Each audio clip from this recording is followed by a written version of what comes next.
Hey, y'all still on here? Y'all still on here? Yeah. Everybody still on that queue? Yeah. All right. The next person that's coming, y'all know who it is. Y'all know what it is. Y'all know what hit it for. You know what I mean? Rolls Royce driving, private jet flying, all pro first team. The most receptions, the most yards in Buffalo Bills history, the first receiver to go first team all pro in the organizational history, Stefon Diggs, you know what I mean? There you go. Yeah, get out my seat. What's up, Steph? I'm assuming you can hear me right now. I got you, big guy. All right, man. We get started with This is a new iPad, ain't it? Y'all getting money, ain't y'all? Backdraft look okay.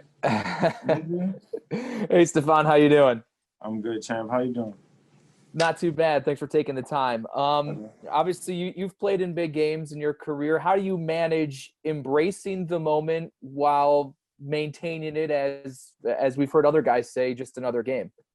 Yeah, like, I ain't one of those people who gonna lie. I feel like people say it's gonna be another game. It's just to each his own. For me, I know it's a big game, but you really just come down to being, detailing your work, using what got you there. You know what I'm saying? Like, you spent all year, you played a lot of football. It's all about execute. It's going to come down to which team executes better and living in the moment, because there's going to be some ups, there's going to be some downs, but, come down to giving everything you got.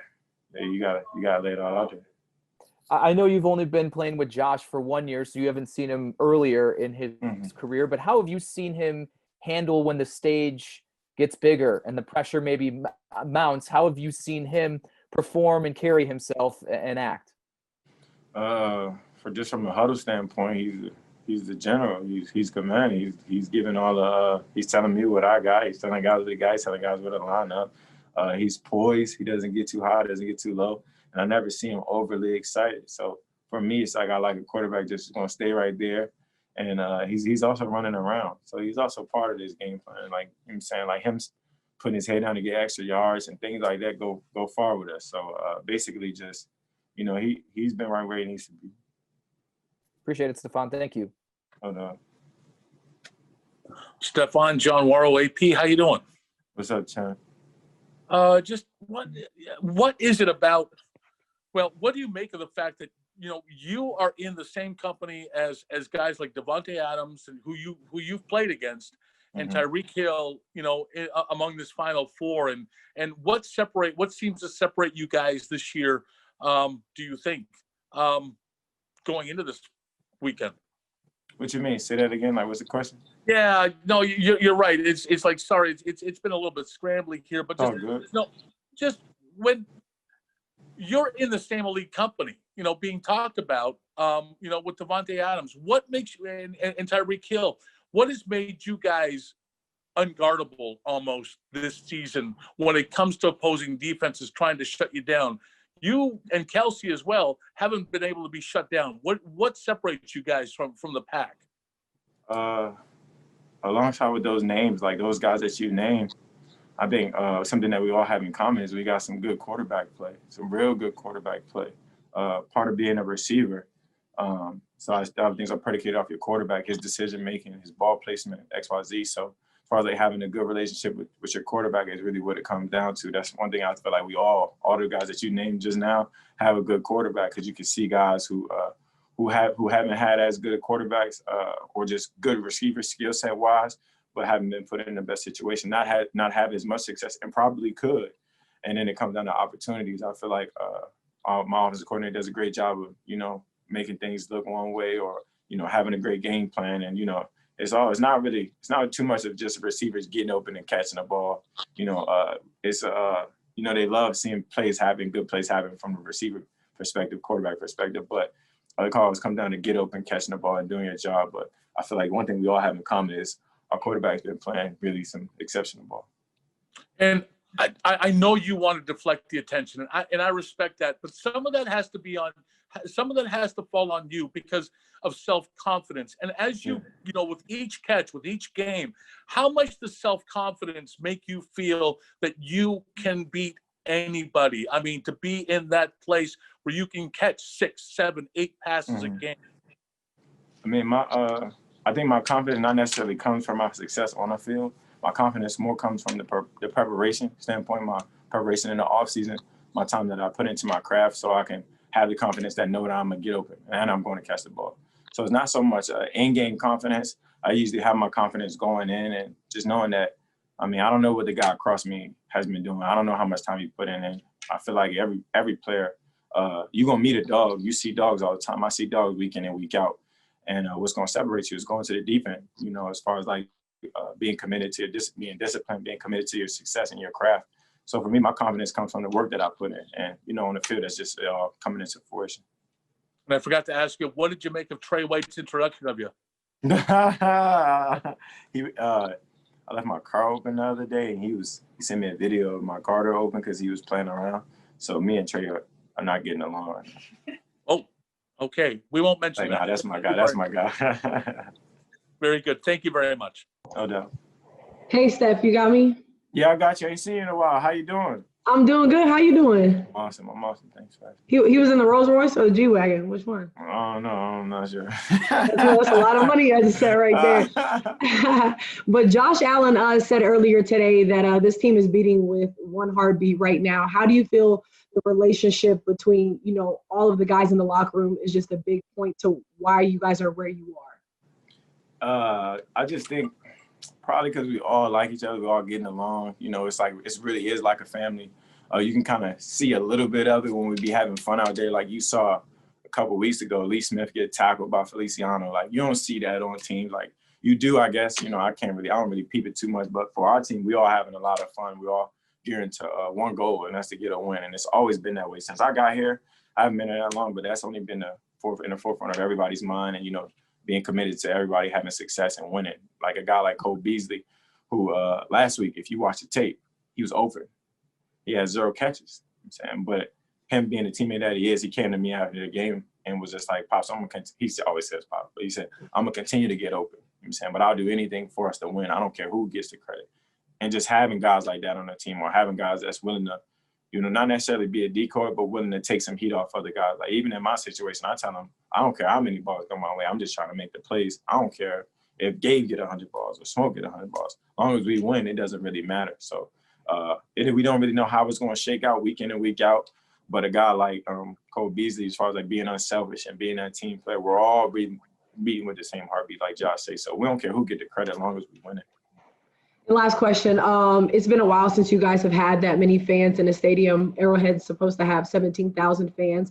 How do you see that affecting you guys' style of play? Just because Arrowhead is a really loud stadium. I actually used to cover the Chiefs, so it can get, it can get crazy in there.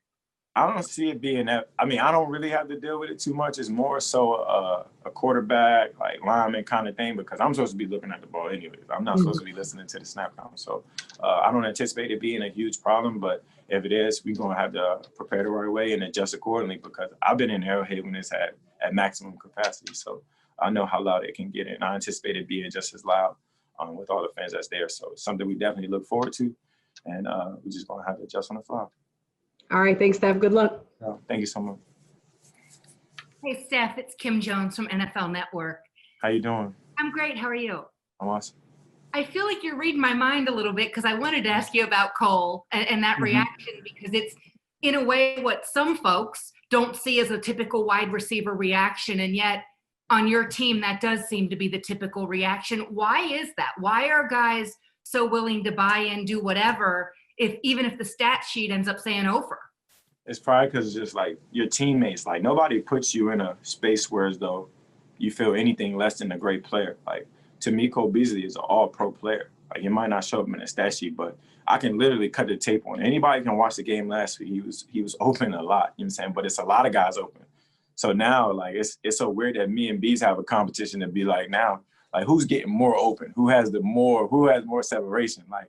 We joke all the time, just being like, he'll come back to us like, I was open, Pop. I said, I was open too. So now what? And we'll just joke around like that. But it's like, we don't care who gets the credit, like I said, but it's more so like guys pulling for each other. Like when Smoke's coming up with those big plays, or Gabe's coming up with big plays, it's more so guys getting behind you. So no matter who getting the success, we pushing those guys, and we want them to eat some more. Like if Pop's eating And I'm gonna get behind him like, Pops, I need more from you. I need more from you. And he's out there, he's gonna deliver each and every time. He's a guy that plays with a lot of confidence. So no matter what's the flow of the game or how many balls he's catching, he's still out there getting them.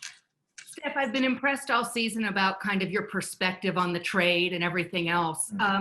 Lately, though, have you reflected at all on how this is a storybook season so far for you? When not every trade works out that way, my friend. I mean, I think we can all think of a bunch of players who would be like, not on my watch. That did not happen. This has all happened for you. Do you reflect on that at all in a moment by yourself, maybe? I probably had some moments where I like lightly touched on it or lightly thought about it to myself, but it's just so weird that it's not even like in the same like atmosphere of me last year. So I try not to get too much caught up in the past. I definitely will think about it when this season is over. You know what I'm saying? Hopefully it's not over no time soon. So I've kind of been putting it on the back burner or putting my thoughts of anything like that on the back burner just to kind of stay in the moment and relish in the moment because more importantly, I don't want this moment to pass me by because I've been, fortunate enough to kind of be close. Like I've been in an NFC Championship before. And I played in some big games. And right now, I feel like my team right now, everybody just needs to be on the same page as far as like executing, detailing our work and going out there with one goal. So right now, I haven't even thought about it too much. I'll probably think about it more. We can have a conversation after the season, which I hope is in no time soon. I hope we do. Several weeks from now, my friend. Several weeks. Okay. There we go. Thank you so much. No problem. What's up, Steph? What's up? How are you? I'm good. How you doing? Doing good. Hey, when you look at the coordinators on this team and even the coaching staff, Brian Daboll, Leslie Frazier, the championships that they've stacked up and the big time moments and the big time games that they've been in with a relatively young roster, how do you think that helps a team when you have coaches like Brian and Leslie who have been there and who have coached in the big moments? I think it gives you confidence. Like people don't really think too much about the coaches, but they make a lot of the decisions. So for us as players, you have the confidence of your in your head coach, your offensive coordinator, your DC that they're gonna put you in the best thing to be successful, and they're gonna let you play. You know what I'm saying? More importantly, you're just trying to play fast and make plays. You don't want to be out there thinking when it's a big game because that's the last thing you want to be doing is thinking a lot and not playing free. So just knowing that those guys have been there and also being with some guys on your team that's been in the big show or been in big games, it's just like.